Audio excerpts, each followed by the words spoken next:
നമസ്കാരം. ഞാൻ സലീം, മലപ്പുറത്തുള്ളൊരു ടാക്സി ഡ്രൈവറാണ്. ഇപ്പോൾ ഏകദേശം ഒരു മാസത്തോളമായിട്ട് സോഷ്യൽ മീഡിയകളിലും പത്രമാധ്യമങ്ങളിലുമൊക്കെ നമ്മൾ കണ്ടുവരുന്നു, കോഴിക്കോട്, കൊച്ചി, മൂന്നാർ എന്നിവിടങ്ങളിൽ പരമ്പരാഗത ടാക്സി തൊഴിലാളികളും ഓൺലൈൻ ടാക്സി തൊഴിലാളികളും തമ്മിൽ കശപിശ നടക്കുന്നു, അടികൂടുന്നു, റോട്ടിൽ തടയുന്നു എന്നുള്ള വിവരങ്ങളൊക്കെ. ആദ്യം നമ്മളൊന്ന് മനസ്സിലാക്കുക, ഈ പരമ്പരാഗത ടാക്സി ഡ്രൈവർ തൊഴിലാളികളായാലും ഓൺലൈൻ ടാക്സി തൊഴിലാളികളായാലും നമ്മളെല്ലാവരും നമ്മുടെ ജീവിത മാർഗത്തിന് വേണ്ടിയാണ് ഇത് കൊണ്ട് നടക്കുന്നത് എന്നൊന്ന് മനസ്സിലാക്കുക. രണ്ടാമത്, എന്തുകൊണ്ടാണ് പരമ്പരാഗത ടാക്സി തൊഴിലാളികളും ഓൺലൈൻ ടാക്സി തൊഴിലാളികളും തമ്മിൽ ഈ കശപിശയും പ്രശ്നങ്ങളും ഉണ്ടാവാൻ കാരണം എന്തെന്ന് നമ്മൾ ഡ്രൈവർമാരായിക്കൊണ്ട് നമ്മൾ ചിന്തിക്കുക. ഏറ്റവും അവസാനം കേരള ഗവൺമെൻറ് നമുക്കൊരു ടാക്സി ഫെയർ ചാർട്ട് അനുവദിച്ച് തന്നിട്ടുണ്ട്. അതായത് ഹാച്ച് ബാക്കോ സെഡാനോ എന്നുള്ളതല്ല, 1500 cc താഴെയുള്ള വാഹനങ്ങൾക്ക് ഒരു വാടക, 1500 cc മുകളിലുള്ള വാഹനങ്ങൾക്ക് ഒരു വാടക, അതിന് വെച്ച് കോൺട്രാക്ട് ഗാരേജ് വാഹനങ്ങൾക്ക് വേറെ വാടക എന്നുള്ള രീതിയിൽ നമുക്ക് അനുവദിച്ച് തന്നിട്ടുണ്ട്. നല്ല രീതിയിലുള്ളൊരു ഫെയർ അനുവദിച്ച് തന്നിട്ടുണ്ട്. ഈ ടാക്സികളുടെ കാര്യത്തിൽ നമുക്ക് വൺ സൈഡ് വാടക എന്നൊരു ഓപ്ഷൻ സർക്കാർ അനുവദിച്ചിട്ടില്ല. സർക്കാർ നമ്മളിപ്പോൾ ഒരു 50 കിലോമീറ്റർ, ഇപ്പോൾ മലപ്പുറത്ത് നിന്ന് കോഴിക്കോട് 50 കിലോമീറ്ററാണ്, ഇവിടെ നിർത്ത് അവരെ ഡ്രോപ്പ് ചെയ്യുക എന്നുണ്ടെങ്കിൽ ചെറിയ വാഹനങ്ങളാണെങ്കിൽ, അതായത് 1500 cc താഴെയുള്ള വാഹനങ്ങളാണെങ്കിൽ 1800 രൂപ മിനിമം വാങ്ങാം. അതായത് മലപ്പുറത്ത് നിന്ന് എടുത്തിട്ട് കോഴിക്കോട് കൊണ്ട് ഡ്രോപ്പ് ചെയ്യുകയാണെങ്കിൽ 1800 രൂപ മിനിമം വാങ്ങാം.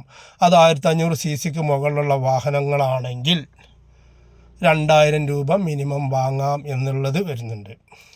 സർക്കാർ അനുവദിച്ചു തന്നിട്ടുണ്ട്. അതുമല്ല വരിക, 1800 അല്ല വരിക, ഫസ്റ്റത്തെ 5 കിലോമീറ്ററിന്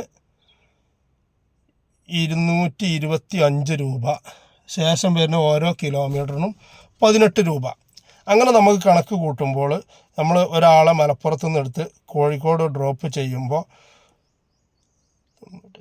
18 പ്ലസ് 225 ആണെന്നുണ്ടെങ്കിൽ 1935 രൂപ നമുക്ക് ഫെയറായിട്ട് കിട്ടും. ഇത് ഒരു യൂബർ ഓൺലൈൻ ടാക്സിയിൽ ഓടുകയാണെന്നുണ്ടെങ്കിൽ ഈ 1500 cc താഴെയുള്ള വാഹനങ്ങൾക്ക് 1000 രൂപയിൽ താഴെയാണ് കിട്ടുന്നത്. 900 രൂപ, 935 രൂപ, ഇനി 1000 രൂപ തന്നെ കിട്ടിയെന്ന് കൂട്ടിക്കോളി. അതിൽ നിന്ന് 15% കമ്മീഷനും കഴിച്ചാൽ 850 രൂപയാണ് ഈ ഒരു ഓൺലൈൻ ടാക്സികൾക്ക് കിട്ടുന്നത്, ഓൺലൈൻ ടാക്സി ഡ്രൈവർമാർക്ക് കിട്ടുന്നത്. അതിൽ നിന്ന് നമ്മളെ വണ്ടിൻ്റെ മെയിൻ്റനൻസ് പോകണം, ഫ്യൂവൽ ചാർജ് പോകണം, എല്ലാ ചിലവുകളും പോകണം. നമുക്ക് സർക്കാർ നല്ല രീതിയിൽ വാടക അനുവദിച്ച് തന്നുകൊണ്ട് നമ്മൾ ഈ ചെറിയ പൈസക്ക് എന്തിനു ഓടിക്കൊടുക്കണം? നമ്മളൊന്ന് ചിന്തിക്കുക. അല്ലെങ്കിൽ ഈ യൂബർ, ഞാൻ എറണാകുളത്തുള്ള ബേസ് ചെയ്തിട്ടുള്ള പല ഗ്രൂപ്പുകളിലും ഞാനുണ്ട്. ഞാൻ അതിലൊന്നും വോയിസോ കാര്യങ്ങളോ ഇടാറില്ല. അതിൽ ചില വോയിസുകളൊക്കെ ഞാൻ കേൾക്കും. ചിലപ്പോൾ എന്തെങ്കിലും കാണുമ്പോൾ ചിലപ്പോൾ പ്രതികരിക്കും, അല്ലെങ്കിൽ ഞാൻ മിണ്ടാറില്ല. മിക്കവാറും 90% ഞാൻ മിണ്ടാറില്ല. ഈ രീതിയിൽ നമ്മൾ ഓടിക്കൊടുത്ത് ഈ കമ്പനികളെ മാത്രം വളർത്തിയിട്ട് എന്ത് കാര്യമാണുള്ളത്? പിന്നെ ഓൺലൈൻ ടാക്സിയിൽ, ഓൺലൈൻ ആപ്പിൽ ഓടുന്ന യൂബർ, ഓല പോലുള്ള അതിൽ ഓടുന്ന ഒരു വാഹനങ്ങൾക്ക്, ഡ്രൈവർമാർക്ക് എന്ത് സുരക്ഷയാണ് ഉള്ളത് എന്ന് നിങ്ങളൊന്ന് പറഞ്ഞു തരാം. ഒരു സുരക്ഷയില്ല. കാരണം എന്ത് ചെയ്താലും കസ്റ്റമർ എന്താണോ പറയുന്നത് അതേ ഈ യൂബർ, ഓല പോലെയുള്ള പ്ലാറ്റ്ഫോമിലെ ആളുകൾ നോക്കുന്നുള്ളൂ. അവർക്ക് കസ്റ്റമറാണ് മുഖ്യം. കാരണം വാഹനങ്ങൾ ഇഷ്ടം പോലെ നമ്മുടെ ആളുകൾ പകുതി നല്ലൊരു സംഖ്യ അടവൊക്കെ എടുത്ത് ഫിനാൻസൊക്കെ എടുത്ത് ഈ പകുതി വാടകയ്ക്ക് ഓടിക്കൊടുക്കാൻ നമ്മളെ പോലത്തെ ആളുകളുണ്ട്. തുടക്കത്തിൽ കുറച്ച് ഓടും, കുറച്ച് കഴിയുമ്പോൾ അത് വിറ്റ് പോവും. കുറേ ആളുകൾ രക്ഷപ്പെട്ടു പോകുന്നുണ്ട്. ഏകദേശം ആളുകളൊക്കെ മിക്കവാറും നെഗറ്റീവായിട്ട്, മൈനസായിട്ടാണ് പോയിക്കൊണ്ടിരിക്കുന്നതാണ് എൻ്റെ അറിവിൽ.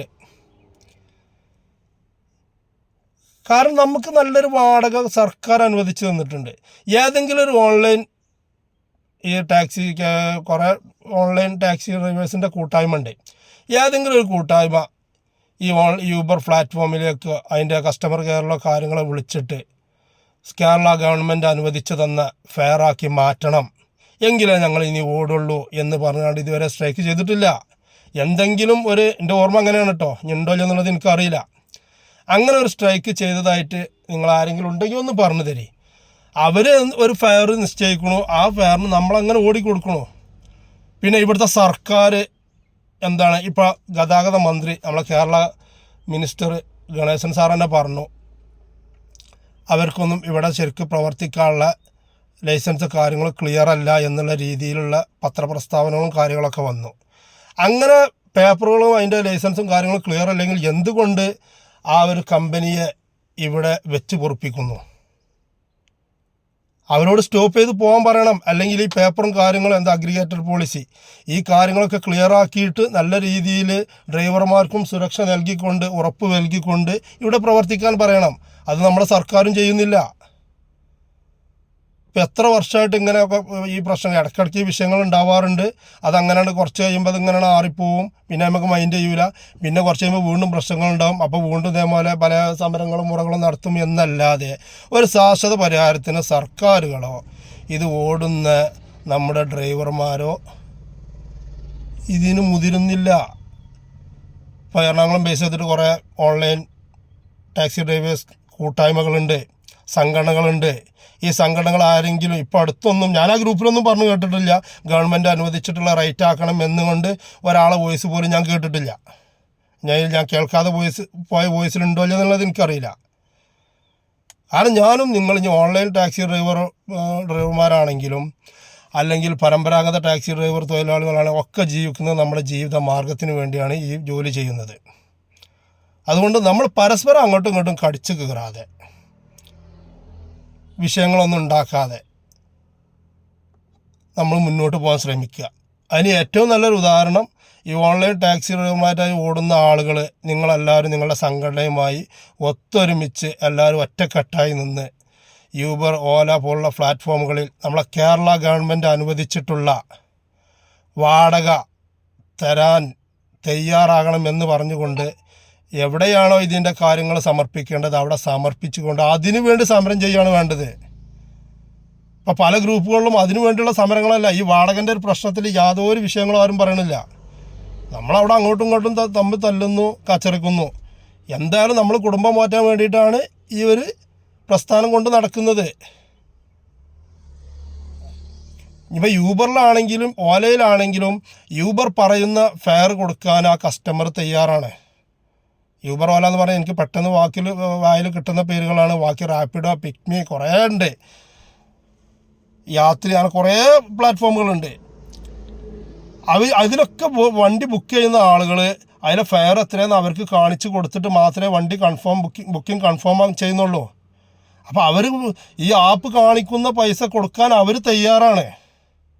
പക്ഷെ അത് നമ്മളെ ഡ്രൈവർമാരെ ചൂഷണം ചെയ്തുകൊണ്ടുള്ള ഫെയറാണ് ഈ ആപ്പിലൊക്കെ കാണിക്കുന്നത്. അതിന് ഇതുവരെ ഒരു ഓൺലൈൻ ടാക്സി ഡ്രൈവർ കൂട്ടായ്മയും അല്ലെങ്കിൽ ഒരു സംഘടനയും ഇതുവരെ ഒന്നും പ്രയത്നിച്ചിട്ടില്ല, അതിനെതിരെ പ്രവർത്തിച്ചിട്ടില്ല എന്നാണ് എൻ്റെ ഒരു ഓർമ്മ. അപ്പോൾ അതുകൊണ്ട് നമ്മളെല്ലാ പ്രവർത്തകരും, പരമ്പരാഗത ടാക്സി ഡ്രൈവേഴ്സ് ആണെങ്കിലും ഇനി ഓൺലൈൻ ടാക്സി ഡ്രൈവേഴ്സ് ആണെങ്കിലും നല്ല രീതിയിൽ മുന്നോട്ട് പോകാൻ ശ്രമിക്കുക. എന്തായാലും നമ്മുടെ ജീവിത മാർഗത്തിന് വേണ്ടിയാണ് നമ്മൾ ഇത് ചെയ്തു കൂട്ടുന്നത്. അതുകൊണ്ട് ശ്രദ്ധിച്ച് ഓൺലൈൻ ടാക്സിക്കാരോട്, ഓൺലൈൻ ടാക്സി ഡ്രൈവേഴ്സ് യൂണിയനോട്, അതേപോലെ സംഘടനയോട് പറയാനുള്ളത്, കേരള ഗവൺമെൻറ് നമുക്ക് അനുവദിച്ച് തന്നിട്ടുള്ള വാടകയാക്കാൻ നിങ്ങൾ യൂബറിൻ്റെ ഏത് ഭാഗത്താണ് ചെന്ന് പറയേണ്ടത്, എവിടേക്കാണ് മെയിൽ ചെയ്യേണ്ടത്, അതിൻ്റെ കാര്യങ്ങൾ എങ്ങനെയാണ് ചെയ്യേണ്ടത് എന്ന് നിങ്ങളൊന്ന് അതിന് വേണ്ട കാര്യങ്ങൾ ചെയ്യുക. എനിക്കതിനെപ്പറ്റി അറിയില്ല, അതുകൊണ്ടാണ് പറഞ്ഞു തരാനുള്ള വഴികൾ എനിക്കറിയില്ല. ഓക്കെ, എല്ലാവർക്കും ശുഭദിനം.